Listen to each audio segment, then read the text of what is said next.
Hey, welcome back to the channel. Today we're talking to an amazing guy named Glen Nelson. He lives in Southern California, and I've been down to Southern California many times. But today we're going to do a compare and contrast between Northern California and Southern California. Glen, welcome to the channel. Yeah, thank you for having me. Yeah, absolutely, no problem. Glen, why don't you give us a quick few minutes and tell us about who you are and where you come from? Yeah, absolutely. It's actually my wife and I. She's running around taking care of other things today, so it's just me on here. But it's Kelly and Glen Nelson. We're in Southern California. The best way to describe it is we're 35 miles east of LA and 75 miles north of San Diego. So on the map, we're kind of in the middle of those two locations. And So what town do you live in? It's actually called Temescal Valley. It's an unincorporated area, and it's just south of Corona. So if you Okay. can find Riverside and Corona, we're just a little bit south of there. So this is Riverside and Corona, and you live between here and Temecula, then maybe like. We're between Corona and Lake Elsinore. Oh, okay. There it is, right there. So right So above Albert Hill there on the map.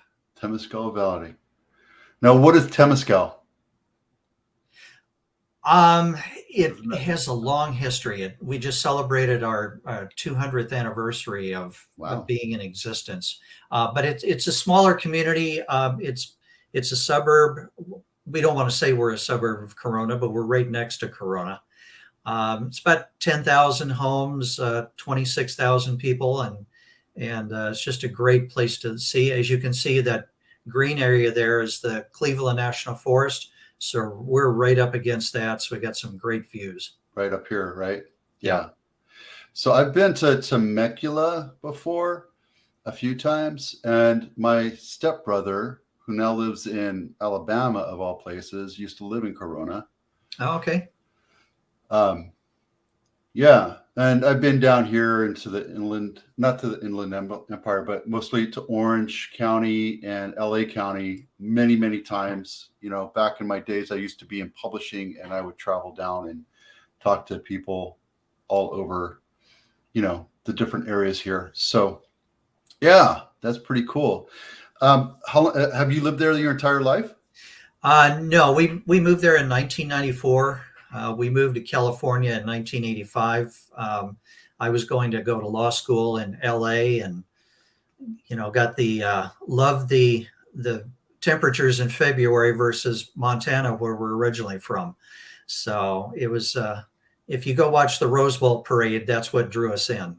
Right, right. My uncle was born in Pasadena, and he grew up there, loved it, and then his parents moved him to Carmel Valley, Carmel by the Sea, and went to Carmel High School, and he hated it. Which, for me, that's my paradise. I love going down to Carmel because every park you go to is off leash with your dog. So you can go to the Carmel by the Sea and the beach down there. They have hundreds of dogs running around, and it's like a big play date for dogs. Yeah, But he went to Pasadena, and that's where they have the Rose Bowl, right? Isn't that? yeah. Yeah. So, yeah, Southern California. Always, in my youth, I was like, oh, we need to move down there. And we actually talked to a realtor, and we're going to move down to Anaheim Hills, and just kind of deferred and didn't happen. So, but yeah, so good times. What are Yeah. some of the fun things you do there, other than probably wine tasting, right? Yeah, a lot of wine tasting. Actually have a friend of ours they've started a tasting room down in Old Town Temecula, so that's been our guilty pleasure. But there's a lot of hiking trails where we're at. There's just enjoying so close to being in nature, and that's kind of what drew us to Temescal Valley originally. Is it's a lot like Montana without being out in the middle of nowhere kind of thing.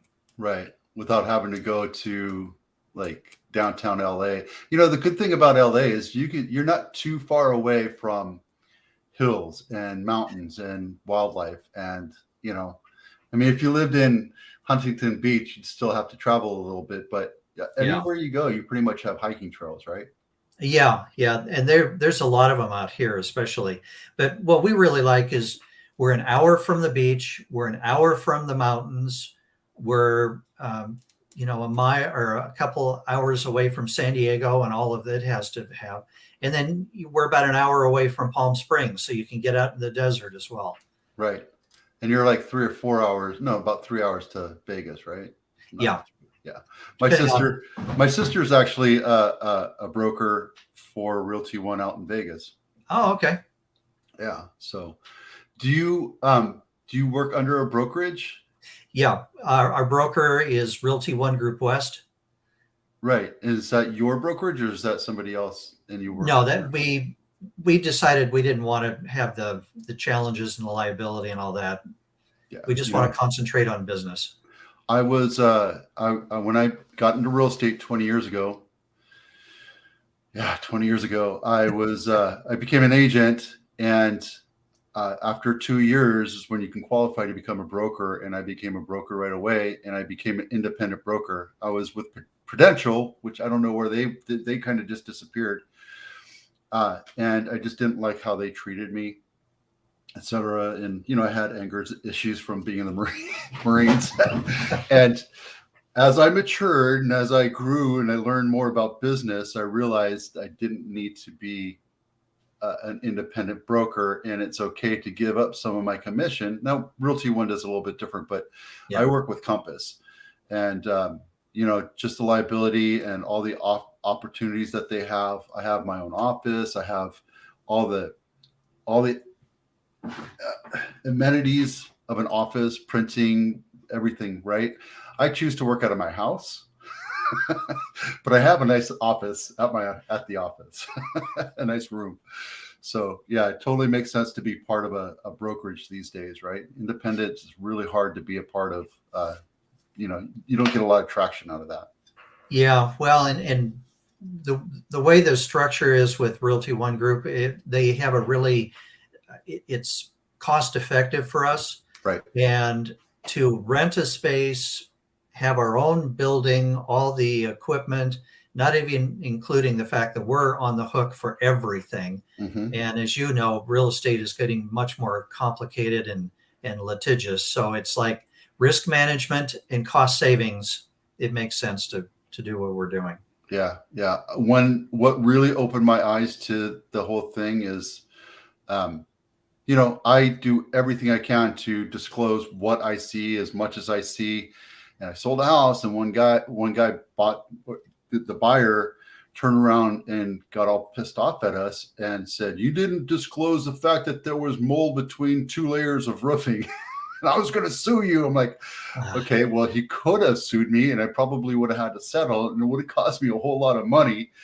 And just having, the backing of good lawyers, good brokerage, and the good Yeah. training. I don't know if you know the name Dave Walsh. No. Mm-mm. He was last year's president of CAR. Oh, okay. And he's our office manager as well, and he's just such a huge asset to me because I've been in the business 20 years, but just sounding it off somebody else that's experienced. If I have a question, because you can't know everything in real estate, right? Right. You just simply can't. I just don't want to. I always want to do the right thing. So if I have a question or a thought or a doubt, I run it past him, and it's just good to have that extra set of opinion on your side. Yeah, absolutely. We've got a really good office manager that we work with, and she's been in the business for decades. And then our broker, he's amazing as well. And so yeah, you're right. It's good to have multiple sounding boards to run it by and just make sure you're on the right page. Even if you think you know what you're doing, it's always good to get a second opinion. Right. We're not lawyers. Well, I think you are, but Yeah. I'm not a lawyer. I'm not an accountant. And I always say, this is not advice. These are ideas and thoughts to ask a lawyer or a tax professional, because at the end of the day, you have to find out what's right for you through the opinions of, those professionals. Yeah. And I always I don't skirt the line. I kind of get right close to it and say, these are the questions you should be asking the lawyer and the and a tax accountant. So, do you practice law? Not anymore. I still have my license, keep it active. As I kind of tell myself, I'm so used to giving legal advice. I don't want to have it, not have a license and be able to, do that. Right. But I've been retired from that for about 3 years, and we've been full-time in real estate. Let's see. Well, my wife has been full-time since 2004. I got my license in 2005 and was able to do real estate and real estate and legal for about 10, 15 years. And so last 3 or 4 years, I've been full-time in real estate. And you're busy selling and making billions of dollars. Yeah.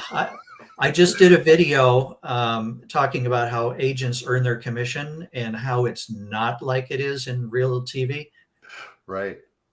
It's so different. It's like Yeah. you run a business and you pay yourself a very paltry amount just to survive because, you have to save for the tough times, right? Yeah. And, I can tell you right now, without my wife taking my money and squirreling it away, I wouldn't be in real estate today. There's no way. Oh, yeah. Well, Right. attorneys are notorious businessmen. They don't know finances, and I'm a poster child for that. Luckily, my wife has 15 years of banking, so I just pass it off to her, and she knows what to do. Yeah. I always joke with everybody that I get $20 a week, which is true. I mean, that's my cash allowance. I pull $20 a week out. And back when we were kids, my friends used to make fun of me because I couldn't go to the bar. Well, I used to go to the bars, and then I met my wife, and then I'd throw my money away. And she's like, this is ridiculous. What do you want to do with your life? I said, I want to buy a house. She said, well, here's your choice. You can either continue doing what you're going to do or give me all your money. I'll give you $20 a week and we'll pay off all your bills and save up money. And I chose that and lived under a life of, below our means. And it's difficult because my friends go on big time vacations, etc. But at the same time, I'm further ahead. Well, we're further ahead because of her financially than a lot of my friends because, she squirrels all the ducats away. Yeah. So let's get back to Temescal Valley and El Cerrito and Corona. So are there any big events that are coming up? Let's see. We've been kind of shut down, obviously, with COVID for a while. Yeah. I just attended, Temescal Valley has a Heritage Foundation, and they typically put on what they call the Temescal Valley Fair each year, and it's usually in May. There's anywhere between 8,000 and 10,000 people that come to that, and it's kind of like the old style state fair that you would see, back growing up. And so they haven't been able to do that, but they're going to be doing an event in November that is going to be basically we're open for business and for fun. And so it's going to be a lot of kid activities, and local businesses are invited to, bring their pop-ups and share their experience and what they sell and services and all that. So that's going to be a fun event. So that'll be the next big thing for the Temescal Valley anyway. That's really important. Over the last couple of years, my son is 19. He's a freshman in college. And then my girls are now sophomore. Well, they're all sophomores, but they're sophomores in high school. And over the pandemic, they're very social people and they need to be around their friends. And, I think not going to school, keeping them from doing any kind of activities, just really put them on how do I want to say it? It really hurt them, I think, mentally, emotionally. And now that they're back, they look forward to going to gymnastics, etc. So I think that keeping us opening up again was really smart. And I'm not involved in a lot of the planning or anything, but we do a lot of stuff that's community oriented.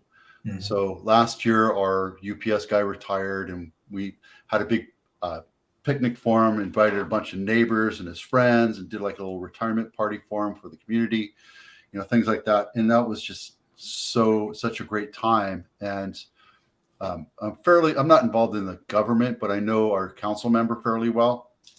So I asked him to help out and help promote different things. And I knew this kid that does these night events where there's vendors and they come in, and I see people and they come out and they look alive. They look happy. They look like, they're they're out of jail.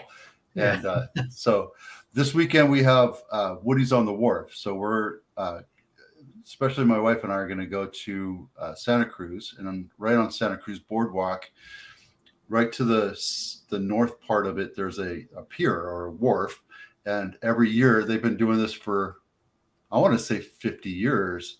Although Woody, the guys that owns old Woody's station wagons and stuff, that take care of them and fix them up and show them, there's going to be a car show there. So I haven't been there since before I had kids, so I'm excited. Yeah, that's cool. Yeah. So yeah, there's a community that's near us called Dos Lagos, and they just, for Father's Day, they had a car show, and so they had some pretty amazing cars out there. I always wanted to do that with my kids and build a car, get an old Hulk and tear it down, get all the rust off and build it back up. And they want to do it. I just, we're at the point right now where we're kind of shopping stuff around, trying to find one. And I found one, and then by the time I got a hold of them, he'd sold it already. So I think we might be buying a truck, an older truck, and kind of see myself envisioning myself getting like an old step side, like a GMC or an old Chevy or something. Yeah, very nice. Yeah. So this is your website. Yep. Is there anything you want to do to point people towards it? Yeah, we have actually two domains, and they both go to the same website. You've pulled up the Inland Empire Homes and Living.com. Mm-hmm. And if people want to find us, they can also look for Glen and Kelly Nelson Realtors.com. And so it basically comes to the same. Yep. There you go. There we go. But that's that's the Cleveland National Forest views that we have from our neighborhood. So that's awesome. Yeah. So right now, is it still green? It is. Really? Yeah. Yeah. Believe it or not, we just had a little rainstorm last night. So it perked it up a little bit. That looks like a golf course right here. Yeah, that's the Trilogy Golf Course. That's a 55 plus community, about 1,400 homes. And it's a really nice golf course. That's great. I live right against the hills, like a block away from the hills, for where I live in South San Jose. And I live I back up against the Santa Teresa Hills. And every year it's gorgeous like this during the winter. And then around like May timeframe, it dries up because we don't get a ton of rain. And turns brown. So we have, forest wildfire issues as well. Yeah, so, we were close to the Holy Fire when that was raging several years ago. Luckily, no homes were destroyed, and Cal Fire is absolutely amazing for putting out those fires and taking care of us. My one of my corpsmen that I served with, I saw him the year he retired, and that was probably 7 or 8 years ago. But he worked for Cal Fire, and he was an investigator. And those guys, imagine running into fire. It's just crazy. Yeah. But as a corpsman, you have to be kind of crazy. You have to be a little bit off. Yeah, most definitely. So what? Any kind of special foods that you like going to? Any kind of restaurants that you want to talk about? Well, one of the big sites in Temescal Valley is Tom's Farms, and it's kind of like an old school farmers market, but they've really expanded it out. They've got a train ride for the kids. There's a wine and cheese shop that's got amazing stuff with pizza. So that's a really fun place to go, and it's pretty hopping on the weekends. And what's it called again? Tom's Farms. Tom's Farms. Right there. There it is. Yep. Let's go take a look. Yeah. The funny thing is, it's not working for me today. Oh yeah, it is. It's just a little slow. We have downtown San Jose. We have San Pedro Square, and they don't have a farmers market, but they do have some fun things for us to go down as adults during the evening. But there's always entertainment. There's always some fun things to do, and but this is really cool. This is like more for kids, right? This is more family Um, oriented.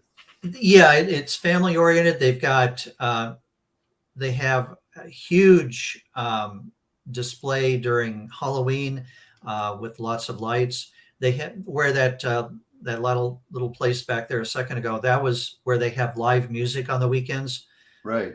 and yeah, it's just a really good experience for everybody. This reminds me of a place we used to have many, many moons ago, back in the early 80s is when it closed down. It's called Frontier Village. And they closed it down and built condos and townhouses on it. Ah, Yeah. There's a huge following of that, of, the people that collect memorabilia and all that from the day of lore and Frontier Village. And I remember going there. I lost $5 in my wallet. oh. That's my most intrinsic memory of that. But I was a kid, so Yeah.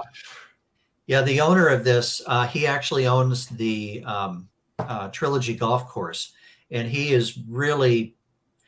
purchased it originally from Tom Barnes' family, who is the original Tom's Farms, and he wants to preserve it and improve it, and so he's got some amazing plans that he's going to do, like a water park for kids, and they're going to have a hotel there so people can stay and experience it, over multiple days. So it's going to be it's great now, but it's going to be really great soon. that's really cool. And I'm sure you get people coming from all around to go see this, right? Yeah, especially Orange County. Oh yeah, Yeah, because so Orange there's County isn't that far away, right? Because no, this is all no. Orange County, and how long does it take to get there Um, on a good day? on a good day, probably 30-45 minutes. Yeah, so you go through that. What is that? 74 to get to it. Yeah, you can take that. That's a scenic route through the Cleveland National Forest, or what a lot of people do is they just take the 91 to the 15 south. Ah, yeah, 91. That's where Anaheim Hills and Yep. what's the place that Nixon was born? Yorba Yeah. Linda. Yorba Linda. Yep. Yeah, We used to live in that area. It's really beautiful. that is a really nice area. I have some friends that live in Anaheim Hills, and that's what I said. I was like, I really loved it. It was just the perfect everything that we were looking for, and just um, my job required me to work up here instead, so I just kind of stayed here. Um, Anything else you want to talk about? Let's see. Just looking. Oh, Yeah. how about your favorite team? Are you hockey, baseball, Oh, basketball? hockey. Yeah. In fact, I was just thinking about what other teams do we have here in Southern California, and I couldn't think of anything other than the Kings. So that's how diehard I am. I'm a Sharks fan, but I don't watch hockey anymore. Ever since we had the Twins, and they're 15 years old now, we stopped watching hockey just because Ah, when we had twins, they were really difficult to handle. But I used to also play hockey. oh, nice. I'm actually originally from Canada, and not that that's a genetic trait or anything, but as a kid you could get put on skates pretty early, so everybody says you're born on skates or skis, and so I know how to skate and I know how to ski. I'm not great at it or fantastic at it, but when I was in publishing, I joined a course on beginner hockey, and I learned how to do it, and I was the only guy out of like 150 people that could skate backwards, and they started forming teams. And they recruited me because I was the only guy that could skate backwards. And I bet you were the star defenseman. Well, I was the star bench warmer in the penalty box for sure. But these are my little giveaways. I have these little scrunch puckies, Oh, nice. scrunchy pucks, and whenever we have little events, I like to get a goal. I have this goal and a bunch of old hockey sticks and some balls, and then if the kids score a goal, then they get one of these, and it's kind of a Ah, little fun thing to give away. very cool. So I know it's kind of schlubby, but it's fun, and it reminds people that it does that. So, cost of living, how much does it cost for an average house down there? Um, in Temescal Valley in general, it's about 760,000. We specialize pretty much all in Temescal Valley, but also in the Inland Empire. That right now is probably around 680. And in some areas, we're very diverse in Temescal Valley. We have everything from manufactured homes on raised foundation that are 1,500 square feet, all the way up to some homes in one of our gated communities that's close to 5,000 square feet. And so putting all those together, the usual we look at it probably about 680 to 700 is the 3-bedroom, 2-bath, 4-bedroom, 3-bath, that type home. And that's fairly affordable, right? I mean, that's Yeah. Well, the nice thing too is I don't know if you guys have Melrose up Northern California. we do. We have it as well, but some of our communities in Temescal Valley, it's been paid off. So that saves Oh, people a lot of money. yeah, it's crazy. It's like a $40,000 bill per house, and understandably, the cities are like, yeah, you need to do this because I'm not going to pay for another fire station or roads or what have you. That's all up to the developer. That's good that it's actually being paid off, right? Is Yeah. it they're 30-year grants or 30-year assessments? Yeah. And with some of the newer developments, we still have growth going on in the area with especially some of our gated communities. And they're up to 40-year bonds now. Holy moly. Yeah. So wow. So look at this. This is beautiful, right? In where I live in South San Jose, which is one of the more affordable areas in San Jose, and by far the more affordable areas based if you compare it to Sunnyvale or Cupertino or what have you. This house right here, and this is 90s, 2000s, right? This is in California Meadows, and that was probably built in about 86 to 88. Okay. That would be 1.2, 1.4 for us right Yeah. now. That same square footage. I have an older 60-year-old house coming up for sale, and that's going to be 1.3, 4-bedroom, 2-bath.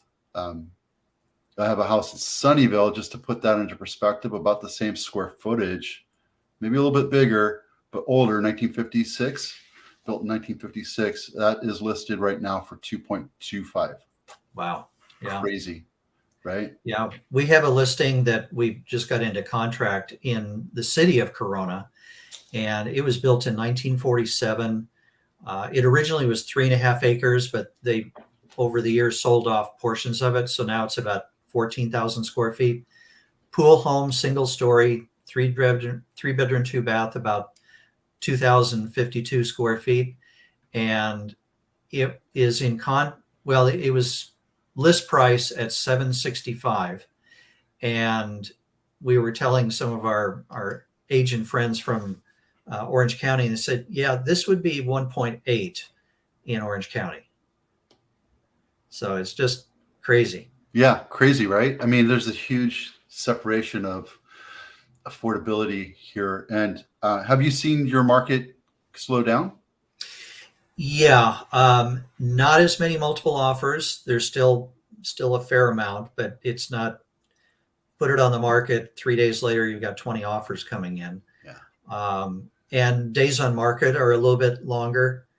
Instead of it being 6 days, it's like 15 to 20 days. You mean 6 hours? Yeah. That was crazy times, man. People really showed who they were. I try to call them and try to talk to them, and they're like, "Don't bother me. I can't be bothered with you." Yeah. And I have a weekly call with one of my lenders, and just kind of the same thing we're doing here. Just to go what's going on with the market, what we're seeing, what we're doing with rates. And, what we're telling people is you're going to see a huge exodus of agents because Yes. when times are good, people come in because it's such a low barrier to entry, right? And it's people like us, you and me, that have been around for 20 years, that know the business, know the cycle, know how to work through it. And we have the financial whereabout to be able to stick around, right? Yeah. And this is an interesting time because there's probably 30% of the agents that don't know anything other than 3% interest rates and seller's market of 2 weeks of inventory. And now they're suddenly having to go, oh, I have to work. I actually have to work and I have to earn it because, Yeah, real exactly. estate's so easy. Last year, I was at a listing presentation and the lady had, wasn't a natural English speaker. And I know she was using it to negotiate with me, but I almost walked out on her when she goes, real estate's so easy. You should give me a discount. I'm like, well, I don't work that way. Anyway, it was kind of funny. You don't realize, this is truly a business, right? You have to market. You have to consistently be present. You have to know all the laws. You have to know the market. You have to be able to talk to people. And, when you're 25 years old, like my niece just got her license, right? And she's going to do great because she's very well connected. She knows everybody in Vegas. That's my sister's daughter that lives in Vegas, who works for Realty One. And she's going to do great, but it's that mindset. She doesn't really know everything. So she's only just repeating what people say. Yeah. Or tell her to say. You can actually have a long conversation and really digest deeply rooted causes as to where we're going with this market and assumptions, right? Oh, And yeah. Yeah. And especially with everybody freaking out with the interest rates going up. And it's like, hey, we've been spoiled for so long. It's now time to get back into the normal realm of 7-8% interest rates. right, That historically has been the norm. So right, which is understandably that's why the people were rushing to buy a house and willing to put $200,000-$300,000. And I'm not going to ask you to know this because I just happen to know it because I do a weekly video. The highest price over list price in Northern California was in Palo Alto, and it was back in March, and it was 74% over list price, and the price over what they paid was $2.1 million over wow. list price. It started off at like 3.8 and it went plus $2.1 million. That's crazy. It is. Yeah. I wonder what the guy below him offered, right? It was probably like $400,000 over. And now this other guy's just like, oh, I spent way too much money. So yeah, it's kind of nice that we're moving away from that craziness. it is, but it's frustrating because, the mindset of the sellers still have to be managed. And, Yeah. that's why I do these weekly things about what's going on with the market. I have a 40 days on market baseline thing where I'm showing them how many houses on market is normal now. But before it was like in the 20s. Now we're at 153. Let me tell you what it is. I have it right here. It's 234. So I actually went up today. So yeah, it's going to be a normal thing where we're going to see houses sit on market 30, 40, 50 days. Maybe 60 and 90 is going to be even normal because, what we've been taught since forever, houses are on market. When it becomes a buyer's market is actually 6 months. When it's normal, when the average days on market is 6 months, that becomes a buyer's market. Yeah. So, and as a seller, you can say, "Hey, I'm willing to go lower, but I'm not going to take any lowball offers, right? Unless there's a certain predicament." Yeah, and like you say, it's really challenging to educate sellers on the seller doesn't set the price. I mean, they do to some extent. The agent doesn't suggest or doesn't set the price. It's the market. Right. And trying to figure out where the market is, that's the key to really getting property sold in a timely manner. That's absolutely right. Right. It's like the one that I have listed today, or I took the listing a couple of days ago. The average listed houses right now is 145 and 1.5, and I'm like, you should go in at 1.3, 1.35, 1.4, that price range. And I'm like, well, why? Our house is in decent condition. I'm like, because the market's settling out right now, and you want to sell the house. So, not that I'm trying to lowball their offer. Once we go to market, once we go to get it on market, I'm setting the stage of maybe lower is better, because we don't want to be on market for more than a couple of weeks. Yeah, that's the thing we're hearing all the time as well is, well, we'll price it at the top of the market. We can always come down, but they don't understand the buyers look at that in a different way than the sellers do. That's when the sharks come out and bite your arm off 1 inch at a time, and then you get the low ballers, and then once you're circling the drain, it's kind of hard to swim out of that tide. Yeah, exactly. What do I tell you? I've been through it. I'm looking at all these houses. These are beautiful. These are and they're newer, right? These were built in the I want to say the early 2000s, 2010. These are in the retreat. So this is one of the gated communities in Temescal Valley. And these are, pretty amazing homes. Glenn, this is amazing. So we have an area in a gated community. We don't have very many gated communities here in San Jose, in Santa Clara County. We have one that's 15 minutes away from me called Silver Creek, and country club living, beautiful. This house right now, they're guessing be $5 to $8 million. Wow. Yeah. Yeah, we actually have, this is probably the more exclusive of the gated communities because it's newer and it's higher end homes. But we've got 3 other gated communities in the area as well. And 2 of them are 55 plus, and the other one is in a higher end price point, but it's not in the same realm as the retreat. Yeah, I'm looking at these, and I'm watching at night. I fall asleep to watching X-Files again, and I see these lights moving around like this. I'm like, those are aliens. Those are UFOs. Sorry, I had to have some fun there.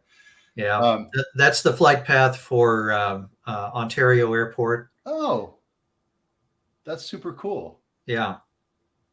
See, we're not under where I live. I live in South San Jose in Blossom Valley. Santa Teresa is where the flight path is. It's actually Monterey and 101. Monterey Road used to be 101, Highway 101. And that is the flight path. So at night, I can see planes flying over and you can hear them, but not that far away. They're actually a little bit closer. They're about a half a mile away from us. Yeah. Well, where we're living, we're right under the flight path for John Wayne Airport from Orange County. And it's always nice to look up and see, planes that are at 5,000-6,000 feet coming in. So that's our light show. Yeah. Not UFOs then. Right. But I tell you, these are really, I'm telling you, these are like, I should bring up some of mine just to show, but I can tell you right now, living in Silver Creek, you might be able to find something for like $3 million, but nothing this nice. In my valley, in Almaden Valley, which is to the west of us, that's also a nicer area than where we live. Not that Blossom Valley is a bad area. It's just that's where executives go, and they're newer homes versus here. Our houses there start at $2 million. Wow. but they're nothing like this. Nothing is nice. I mean, dude, look at this. This is gorgeous. Yeah, pretty spectacular. Guys, if you're thinking about moving to Southern California, you need to talk to Glen. Look at this. This is gorgeous. Look at the views.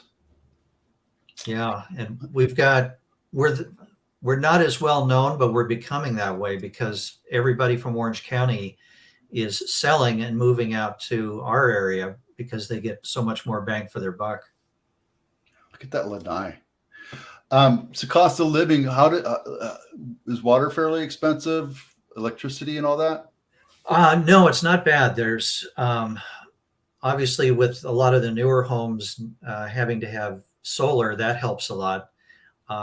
We actually have our own water district out there, and they're not expecting to have as bad of a rationing because they built up their reserves. So we're in a good place. Plus, it's amazing water. You can drink it right out of the tap. So not like here. San Jose is one of the largest Superfund sites in America. Oh, wow. Yeah, so we have to be very careful about the water. Our water is expensive. They're constantly raising it. Our PG&E is consistently going up. We have solar, and I always tell people the best thing for you to do is buy solar. Don't lease it if you can afford it. Yes. I leased it, and I felt it was a mistake, financial mistake. It's not like, oh, I have to jump off the roof type of mistake. But if I had my druthers, I would have paid for it outright.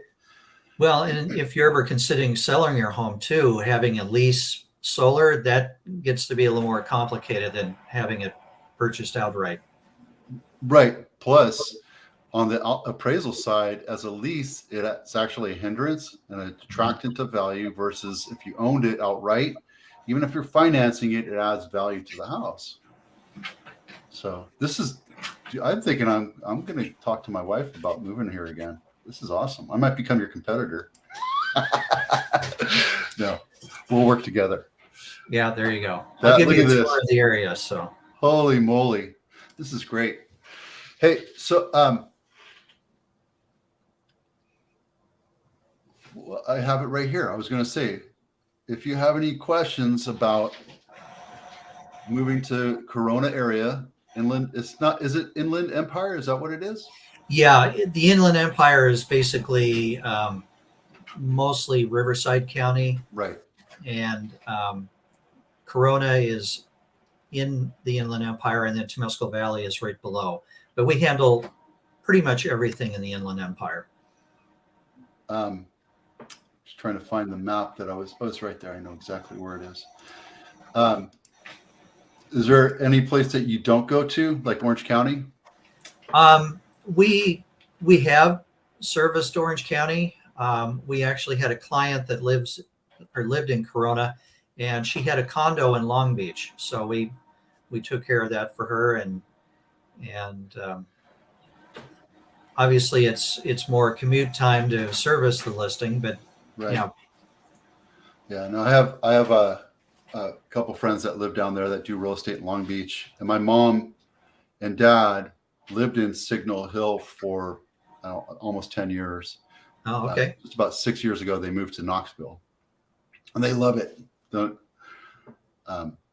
So what I'm doing here is we're trying to talk to all of the Video Ease clients and do a compare and contrast. So I'm doing this all over the place, and it's really cool because I'm getting to know different areas. Yeah. Certain places like Idaho, I don't think I'd ever move to, even though it's nice. But, Southern California has always been awesome. Yeah, and a lot of our clients that are selling, they're moving out of state, but there's just as many that are moving in to take their place. And frankly, you can't beat the weather. How is the weather right now? It's about 86. Are you kidding? No. Holy, we're in a heat wave. That's why I told you on the email, I was like, I'm going to walk my dogs early because I was out there at 8 o'clock in the morning and I came back. I had take a shower because it's so bloody hot. I think 2 days ago we were at 105.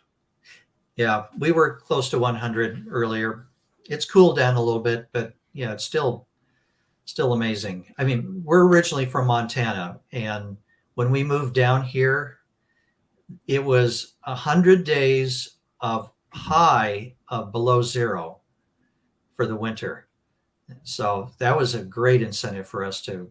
We love Montana, but not that kind of temperature. Yeah, no, I'm like I said, I'm originally from Winnipeg, Canada, and I don't care for the cold. As a matter, we just got back from Gulf Coast, Florida. Not to move. We don't know what we're going to do yet. We're just looking at options. But, Gulf Coast, been there. Thought, hey, why not? Let's go spend a few days. So brought the entire family and my son's girlfriend and spent the couple days there. And it's really nice. It's hot. It's humid. But I'm doing a lot of, compare and contrast on my own. And I just did a video on it, talking about the differences. You have toll roads, right? Yeah. Is it preeminent? I mean, you can't get around without toll roads, or you can. You can. It's helpful to have them because traffic is always a challenge. You have to time it. But yeah, the 15 freeway, the 91 freeway, the 10, I think the 215 even has it. So there are ways to use those, but you don't necessarily have to.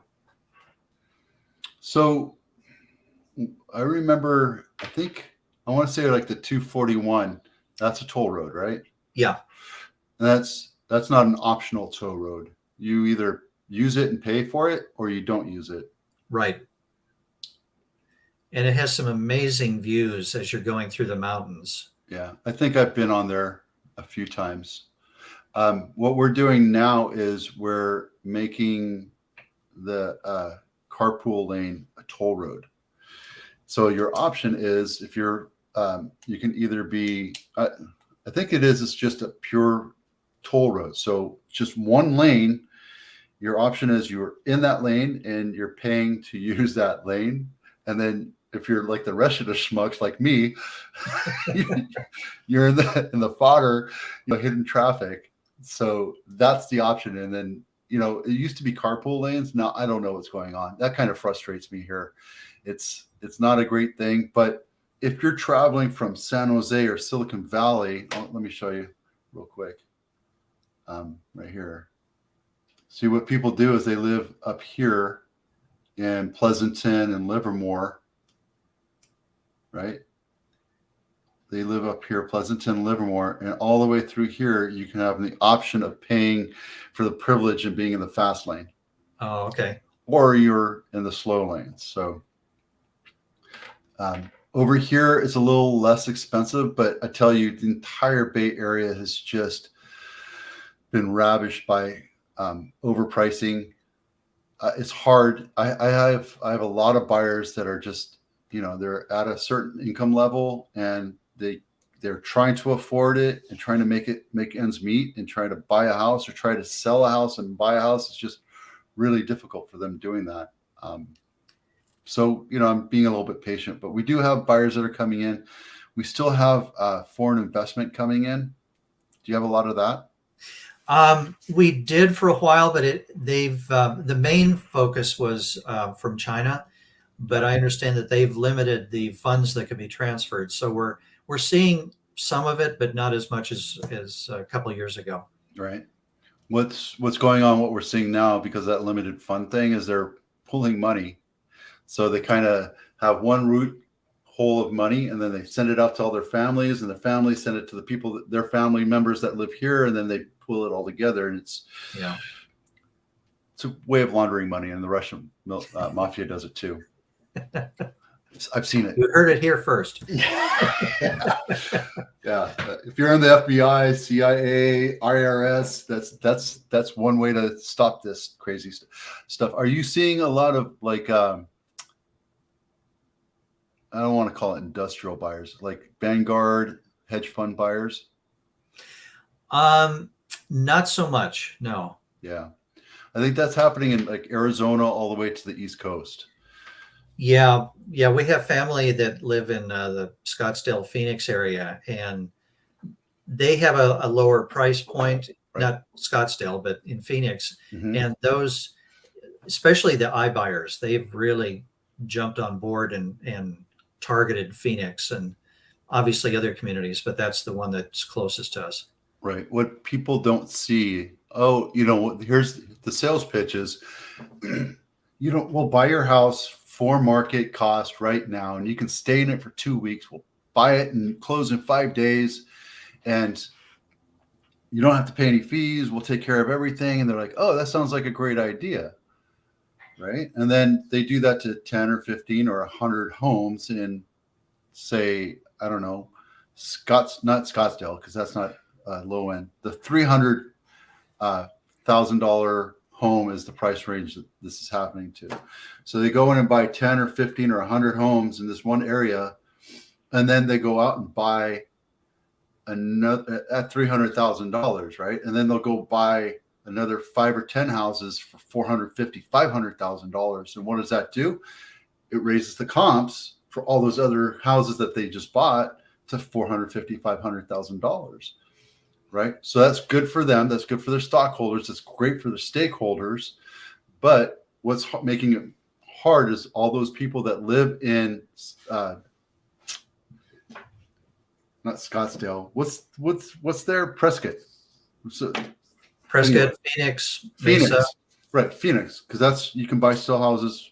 Well, I don't know if you can anymore, but you can buy houses around $300,000. Now they're worth $500,000.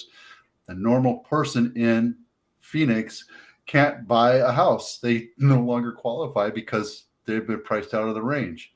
And those people that have sold their house, if they're kind of mamby-pamby and wait around, they're being bought out because this is happening over and over again. That's a drastic inflation story that I said. This doing this, right, over multiple months.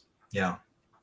And the net result is those sellers that thought that they were saving on realtor fees and they're going to go sell it to an iBuyer, they're getting screwed because now they can't buy a house.